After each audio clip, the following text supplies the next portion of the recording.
My husband loves one of our sons more than the others. Today, he made a mistake that might cost him his family. I want to start by saying my husband is a good man. He provides a very comfortable life for me and our children. He has never been abusive or manipulative. He's never kept secrets or cheated. But he has one huge flaw. He has a favorite child. We have 3 teenage sons. They are Mason, 18, Kyle, 15, and Sean, 13. Our youngest son Sean is my husband's favorite. He knows this, I know this, and what really hurts me is that our children know it. It wasn't always like this. He used to be equally loving to all of our boys. But when Sean was 5 years old he got very sick and was dangerously close to leaving us. It was obviously an extremely tough time for my husband and I, and through the entire hospital stay Sean always wanted his dad above anyone else. It bonded them. Ever since then my husband has always favored and spoiled Sean to the detriment of his relationships with Mason and Kyle. The 2 older boys noticed as they got older and were understandably hurt that their father always favored Sean. I had several conversations with my husband throughout the years about how he needs to realize he has 3 sons, not just one. He always listened and would make an effort to be more involved with Mason and Kyle, but it never lasted. He'd always go back to being super dad to Sean. This all came to a head today when Kyle's school had an award ceremony that Kyle would be presented an award at.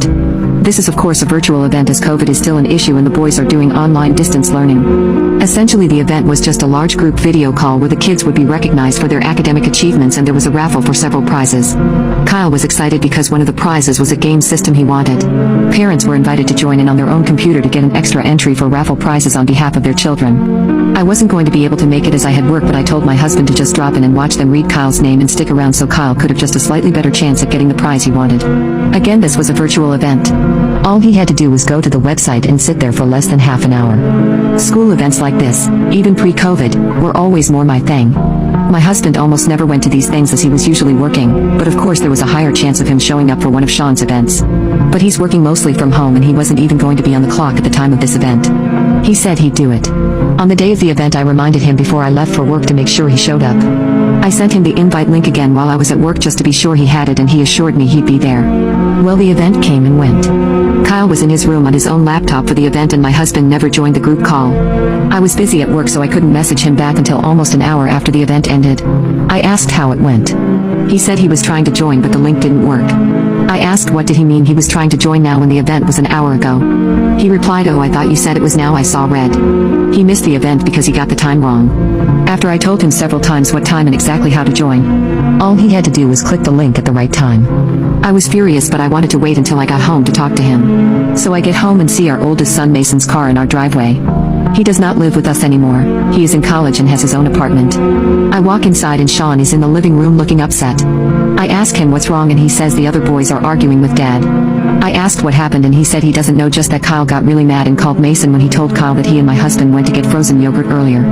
I asked what time they went and he tells me it was 10 minutes before Kyle's event. He missed the event because he chose to take Sean to get frozen yogurt. I learned later that Sean was begging him and my husband, as usual, caved and took him. At that moment Mason, Kyle, and my husband all come down the stairs. They're yelling and Mason has a duffel bag with Kyle's things. I asked what is happening and Mason says he's taking Kyle with him to stay at his apartment for a while. I told him Kyle can stay the night but he can't just move in with him. My husband said that Kyle is not leaving and he needs to talk to him privately. But Mason blew up on him. He said everyone knows Sean is his favorite and he couldn't tell Sean to wait 30 minutes before taking him to get yogurt. I told Mason I understood his anger but that we all needed to sit down and talk. Kyle joins in and says that he's tired of his dad always choosing Sean over the 2 of them and he wants to stay with Mason. My husband was apologizing and saying he doesn't choose Sean over them, he just made a mistake. Mason challenges my husband saying you always just make mistakes that leave me and Kyle on the back burner, and told him to try to remember the last time he did something with either he or Kyle alone. My husband listed 2 events. Mason reminded him Sean tagged along for both. My husband said their family and of course he's allowed to go with. Kyle shouted back that my husband has taken out-of-town trips with just he and Sean 3 times in the last year and a half. And he was right. Sean got visibly upset at this point. Mason said he was sorry and that this wasn't about anything he did wrong. That it was their dad's fault, not his. Sean went upstairs to his room. My husband started after him and Mason said, "See? You've got 3 upset sons and you still run off to comfort Sean." My husband said that's not true, he's just more sensitive than the other boys. Mason told him he wants so badly for Sean to be his only son that he can have his wish. He said not to call or text him or Kyle anymore and that they don't have a dad anymore. Kyle added, "You already act like we don't exist anyway." My husband's face dropped. The way he was neglecting our 2 older boys finally hit him. I was a sobbing mess. I could see the hurt in both my son's eyes. I told them to stay so we could talk and find a solution. Kyle begged me to just let him leave, saying he didn't want to be in the house anymore. Mason hugged me and assured me he'd make sure Kyle got his schoolwork done and he'd call me tomorrow. I let them go. As much as I want Kyle here, I know he needs time away from my husband. My husband went to the kitchen and cried. He's never been an emotional man, but the reality of our two older boys wanting to go no contact with him finally knocked some sense into him. I wanted to yell and scream at him. I told him for years that he needed to stop favoring one child. All he had to do was show up one goddamn time for Kyle. I'm so angry. Instead, I told my husband that I love him and I know he's hurt, so I'm not going to yell at him. But I told him I love my children more and that if he didn't fix things with his boys and start treating them equally from this moment forward, I would be separating from him. He just said I don't want to lose my family. He started to get up, saying he should make sure Sean was okay. I told him I would check on Sean, and for once he needed to think of his other sons.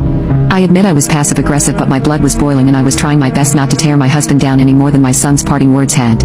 I spent the next hour consoling Sean and reassuring him that his brothers don't hate him and that their issue is with my husband, not him. He said they won't text him back, and I said he needs to give them time. I'm emotionally exhausted. I don't know what to do. My husband is sleeping in the guest room tonight.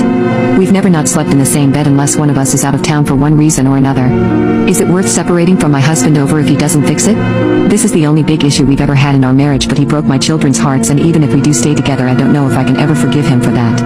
I feel like a failure as a mother for not being more assertive with my husband and not interfering throughout all these years. I also feel like it may be too late for him to make things right at this point. What do I do? What can I do?